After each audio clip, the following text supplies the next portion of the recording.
In a world where everyone knows everything. Yeah, right. One dad stands below everyone and yells, "I know nothing."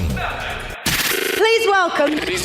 This is the Dad Who Knows Nothing podcast. Hey, everybody. This is the Dad Who Knows Nothing podcast. I'm very excited today to have Erik Allen on the podcast. Now, sometimes I get the chance to actually interview other podcasters that are really successful and have a really successful podcast, and that's Erik Allen. So he has the Erik Allen Show. It's a podcast that's ranked number one, just over one. I think he said 102 in the U.S. Apple Entrepreneur Chart. So doing really well. He's had great guests. I mean, people like Ed Milet, people like Bedros Killian. If anybody knows either of those two names, really good guests to have on your show. And he was able to grab them and have them as an episode on his podcast. So we'll talk a little bit about podcasting. We'll talk a little bit about your journey and how you came to have this show, Erik. And then we'll talk about some of your tips for success and how you've been successful. So thank you so much for joining me today. Oh, absolutely, man. It's truly an honor to be here, Dana. Thank you so much for the invite, man. Really appreciate it. All right. So it's so many times when people are successful, right? There's always a story. And I've always been fascinated about people's backstory, right? I don't want to just know about how successful they are today, because that's important. That's awesome to focus on the great things people are doing. But I know that people's journeys are like this, right? It's ups and downs. And you certainly are an example of that. So walk me through the journey to get to where you are now with this successful podcast and doing a lot of cool things with the people that you work with every day. Yeah, man, I think it started in my early years, right? So, my parents got divorced when I was 11 years old. I'd never heard that word before, didn't even know what that word was. And then my parents, my mom got together quickly with a guy who was very physically abusive. So I remember being 11 years old, watching him beat the snot out of my mom all the time. And they did the smart thing. They got pregnant. And what they did was, I grew up in Eastern Washington State, and they decided to move my sister, who's 4 years younger than me, and then my little brother is a couple months old at the time, to Stevensville, Montana, population 1,200 people. We had a house that they rented on 5 acres, beautiful property, pond, and, deers and everything walking through the property. The house had 3 bedrooms though. So it was one for them, one for my little brother who's a couple months old, and one for my sister. They said, "Erik, you live in the garage." So I literally had this plastic tarp down the middle of the garage, and my bed was on one half. Luckily, my half had the fireplace that would keep me semi-warm in those winters of Montana. And that was my room. And, the abuse continued out there. And there was one night when I was brushing my teeth, they came home arguing, wasn't anything different than any other night. But as I was brushing my teeth, I felt God go, "Man, you got to turn around and at least look and see what's going on." And so as I peeked around the corner, the way the house was set up was the kitchen to the pantry room to the garage where my room is at. And as I peek around the corner, I see him on top of my mom in the pantry hallway, and just one after the other, boom, boom, boom, hitting her in the face. I'm like, "Man, I got to stop this dude." So I walked up and I grabbed a cast iron pan and I swung as hard as I could and split the back of his head open. Didn't knock him out. He turned around and as he said, "What the?" And as he did that, I took another swing and split his forehead open. Lots of blood. Cops showed up, took him to jail for the night. My mom doesn't press charges. I thought I was the hero. I actually got kicked out of the house with 3 months left of my freshman year of high school after that. So I was basically walking from my buddy Forrest's house. He was downtown Stevensville. We'd walk to school and smoke his dad's cigarettes on the way to school, man. And that set me on a path of destruction for the next 10 years. I went back to live with my dad and ended up in jail at 18 for having drug paraphernalia. I actually had a bong, which is funny because in the state of Washington now it's legal to have a bong, but at the time in 1998 it was not. Right. And so I was still in high school when I got arrested. And then 2 weeks after I graduated, I woke up to a Post-it note on the mirror of my dad's house that said, "You can't comply with house rules. You have 48 hours to get out." And so at that point I was homeless, man. From 18 to 21, I moved 21 times and ended up moving to Seattle with $100 in my pocket, living off credit cards. I was battling addictions from drugs and alcohol, you name it. And then by the time I was 21, I was $28,000 in debt and I'd filed bankruptcy. I was literally borrowing money from Money Tree to pay Cash Advance, and then borrowing money from Cash Advance to pay Money Tree, back and forth in this vicious cycle, man. And ended up in a job with Universal Records. So it was a dream job of mine to get in the music business, but I was working behind the scenes and lining up like meet and greets and stuff. And really was living that rock star lifestyle without being a rock star. There was a night where I got laid off from Universal. I was working at Starbucks. This girl walked in and said, "Hey, man, we got this cool college age event down at our church. Would you be interested in going? And I'm like, man, she's hot and I'm depressed and I have no friends. What time do I need to be there? Right. That was just going through my mind. And I got there and God rocked me, man. God just put it on my heart. I ran into guys I hadn't seen in 4 or 5 years. They lived on the other side of the state. And it was a month later, Easter 2004. I woke up after a night of partying and surrounded by buddies in his basement. We're all passed out. About 5 o'clock in the morning, I felt God go, man, you're going to go down this path that's going to end your life real quick. And so I decided, I gave my life to Christ right there in my buddy's basement, called that girl up and said, hey, thanks for inviting me to that church event. Maybe I'll see you at the store sometime. And well, a month later, we were dating, and she's been my wife for 17 plus years now. Nice story. So the quick rundown. Sorry. Yeah, no. That was great. And certainly, that's the power of faith, right? It can make you be the best person that you want to be. And it certainly seems to have done that in your case. Totally. Yeah, absolutely. All right. So you came then, how did it come to having the podcast? Because as we talked before we started recording, you had another one before then. How'd you get into podcasting? Yeah. So I had a company called Top Rated MMA. It was a mixed martial arts apparel company that we started in 2012. I borrowed a couple grand from my brother-in-law to start this thing. We bought a bunch of shirts and they never sold. So, we did a couple events and we thought we'd be the next Tap Out. But I kept on to the company. My wife and I ended up moving to Idaho in 2014. And in 2017, I got bored with it, man. I was like, what am I going to do with this brand? This name? I don't want to sell apparel anymore. So I started a podcast. It was what I called it. I was essentially just talking with up and coming MMA fighters from around the world and asked them why you want to get in a cage, get punched in the face. And that was my only goal with that podcast, man. And it quickly, got known among all these up and coming MMA fighters. I was able to talk with some bigger names as well. Ken Shamrock's been on the show a couple of times, and Dan Caldwell, the guy who started Tap Out, has been on the show a couple of times as well. And so it really started as that. And then I came across Ed Mylett by chance doing a search for motivational speakers a couple of years later. And it really inspired me to start the business podcast that I have today. And I just started listening to stuff. I felt his values and his beliefs were aligning mine. So I just sponge watched everything and then ended up winning the Ed Mylett Max Out Community Challenge that he offered in 2019, which landed me that phone call with Ed. And like I mentioned, I was able to record that and release that as episode 12 of my new podcast that I have currently. Nice. So obviously you're a great example of somebody who didn't let their past define you. What would you tell someone that may be listening to this podcast or may be listening to any of your podcasts that have heard that story, that are in a bad situation, doesn't know how to get out of it? What would you tell that one? What would you tell your younger self in that situation?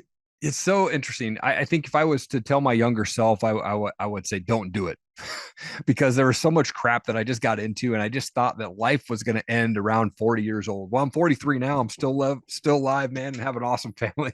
But I really just didn't think down the road, man. I thought tomorrow's another day and that's it. But I think if you're feeling stuck in a position, you've got to get uncomfortable. And that's really you stepping out of that comfort zone that's holding you in that stuck place. When I was drinking and that day I decided to give my life to Christ, I quit cold turkey, drugs, drinking, cigarettes, and everything. And the way that I was able to do that was I changed my environment. I literally called up my buddies and said, dudes, I got to get healthy. I can't go to the bars. I can't go to the parties. Can't do concerts right now. I got to get mentally strong. And I took about 6 months where I just didn't hang out with those guys. I didn't go to the bars, didn't do anything around where I was going to be tempted to be in that situation. Found a new environment. I started finding men that were in the church that had great businesses, great marriages, and great walks with Christ. And I just took them out to Starbucks. I'm like, tell me your story. I want to understand how I can be better, And so I think if you're in that position and you're stuck, you got to change your environment. You got to get out. You can do it. There's nothing that's holding you back. And if there is, that's probably something illegal and you probably need to get authorities involved. But there's nothing literally that can hold you back from leaving an environment. Yes, you're going to run into tough things. You're going to run into mountains that are going to try to hold you back. You're going to have family members telling you that you shouldn't do that. Quiet the noise, get into a spot where you can get comfortable being uncomfortable. And that's how you change your environment, man. Yeah, it's such a great point. As we, the saying's been said, you want to know who somebody is, look at who their friends are. So that environment, and sometimes it's well-meaning individuals in your environment that hold you back, even though they don't realize they're holding you back. They're trying to just be, just trying to say, hey, no, you don't need to make that big change. That's, And they think they're trying to help you, but in reality, it's keeping you from growing. So that's such a great point. Yeah, absolutely. So for you, how have you defined success now? How has that changed? Success for me really looks like breaking those chains of addiction, abuse, rejection. It's giving my kids a life that I didn't experience. My wife and I both come from crazy families, and we both come from broken homes. And we decided that when we said I do, that we were going to do that through thick and through thin. And we've been married for 17 and a half years. Not every year is rainbow and sunshines, man. It can be rough. But one thing that I consider success is our kids will never see us get into a fight, or I'm sorry, they see us argue and they see us make up. What they'll never see is us get a divorce. And that is one thing that my wife and I have committed to each other. We're just not going to get a divorce. They're going to be tough times. Unless there was some, infidelity involved or not, that would be the only case, I think. But we're so strong and tight knit together that it just wouldn't happen. And we don't put ourselves in situations where that would or could happen. So our kids will never experience divorce. Our kids will never experience the abuse, rejection, addiction that my wife and I both witnessed as kids. And so I think for me, that's the success. If I can raise them up to just love on people and not judge people, that's a success for me. Yeah, two things there that I think are so profound. So many times today, when you look at those commitments of marriage that people have, it's all work, right? If you end the marriage and you have to deal with, paying alimony, paying child support, dealing with the damages that may cause any children in the situation, it's work. It's going to be work to allow that to be successful. There are kids that come from divorced families that are successful. It's not like it's a death sentence for kids, but totally. It's work either way. And sometimes it seems like people just stop wanting to put in the work. And how much better to put in the work to keep that marriage together, to keep that family together.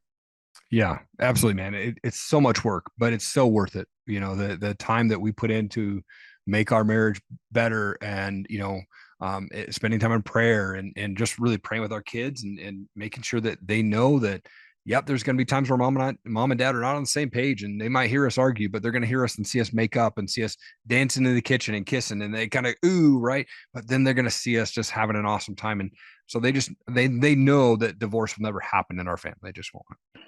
Yeah, we have that same type of commitment in mind. And we went through a struggle where it was a lot. And what I discovered at that point was that I was living in my marriage for what I could get out of it, not for what I could give to it. Yeah. And the minute that kind of changed, and I saw the pain that my wife was dealing with because of that mindset, and I switched that and I said, you know what? I'm no longer going to care about what I'm getting, but I'm going to care about what I'm giving. Come on. Then it becomes, and when both are doing that, that's when you're really going to see the benefits of that commitment. So good, man. That's a great point for sure, dude. All right. So you talked a little bit. The second point that you touched on was being consistent. We all know there's going to be rough days. There's going to be stuff that you're going to go through. Why is that consistency so important? I think if you get inconsistent with hanging out and dating your wife, then you start to just lose, I don't want to say interest, but you kind of start to both go in your own direction. If you're not consistently putting work into your marriage, right? You start to have other priorities that come up. I've been working from home since 2015. And so I get to see my wife and my kids every single day. And, I'm able to see my wife during lunch and things like that if I go downstairs. And really just trying to put in that time. It's so important to do that. And being consistent with it. You can't expect to have a great marriage if you're only having a good conversation with your wife every other month. My wife and I, unfortunately, we don't have family in this area, so we haven't been able to go on a lot of date nights. So what we started doing was doing a day date. I block off 30 minutes on my lunch, once a week, so we can just go downstairs and just chat and have lunch and things like that. So, that's one of the things that really helps us kind of stay on the top of everything else that's going on in all of our lives. Yeah, that's a good point. You don't want to be in that situation where you kind of feel like you're just roommates. Yep.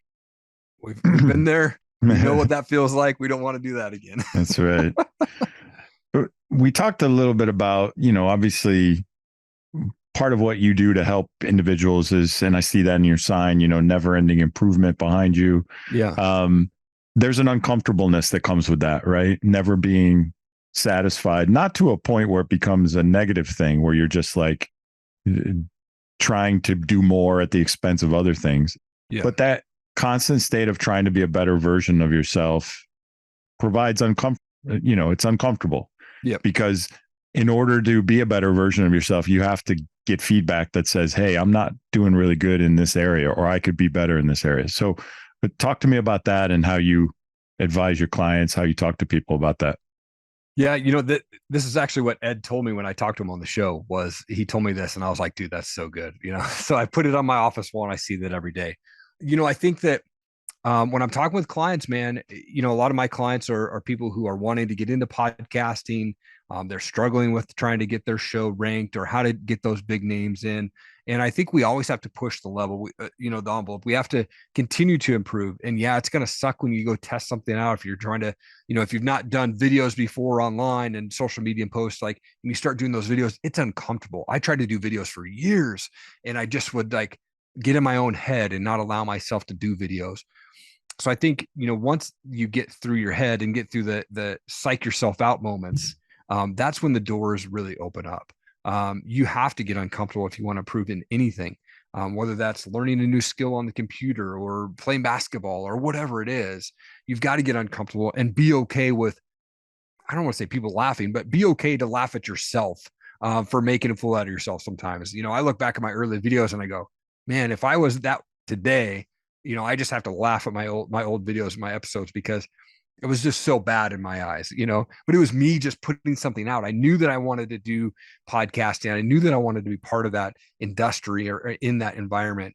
And so I just knew that each time I would improve. And so even getting on shows like this, you're an amazing host. So I'm learning stuff from you, how you ask questions and the calmness that you have. This is such a great show, man. And I think you just have to get uncomfortable with yourself, at any point if you want to grow.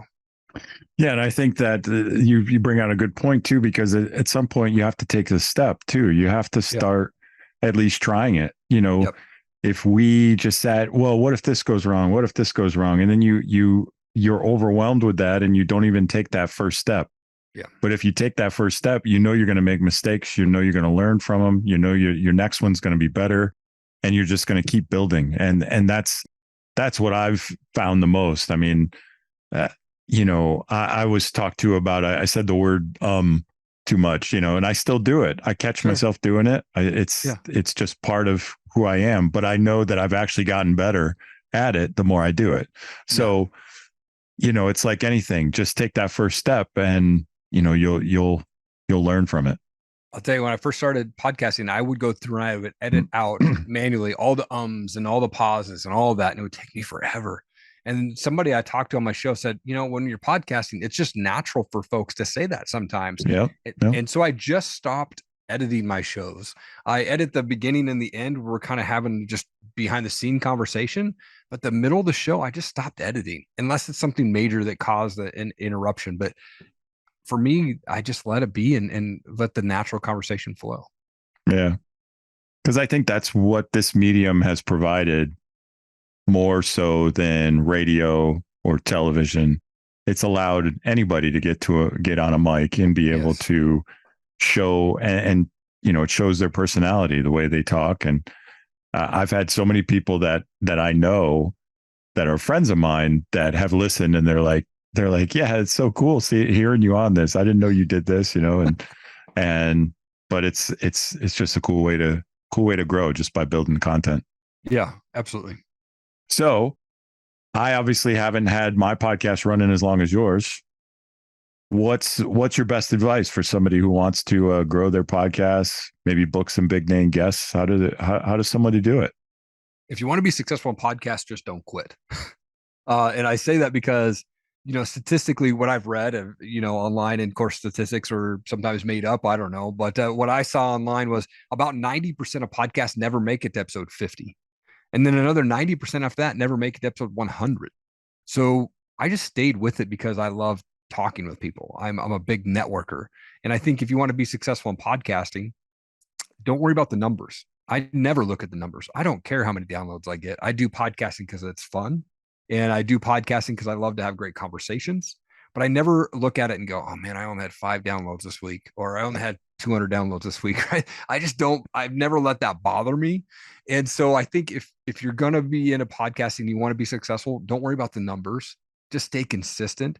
If you're releasing every week, release every week. Don't skip any weeks unless you actually tell your audience, hey, we're going to take a break here right now. Just don't, accidentally miss a week. Right.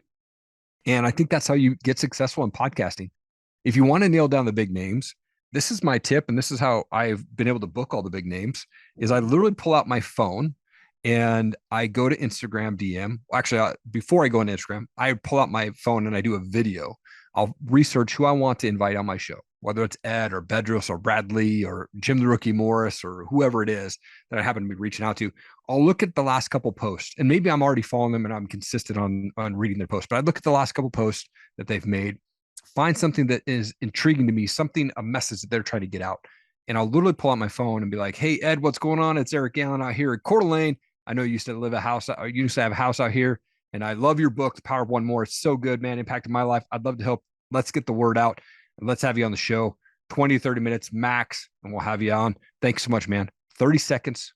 Absolutely. That's all. I would never go over 30 seconds. Send a personalized video to that person in Instagram DM. I send that to them, and that's how I book 99% of my shows. That's a great tip. I'm going to write that one down. Yeah, dude. Nice. When I first started, I was just sending like the templated email or templated message, right? Where I was just changing the name at the beginning and, hey, this is who I am. And da, da, da. They don't care who you are. When you're reaching out to them to get them on your show, how can you help them? And so I focus that 30 seconds on that post that they made or their book that they're pushing or their course that they're pushing. And I just say, how can I help you? I want to help you push this out. Let's get you on the show and let's promote it. Let's talk about it. And I just leave it at that. And hey, either way, thanks for your time.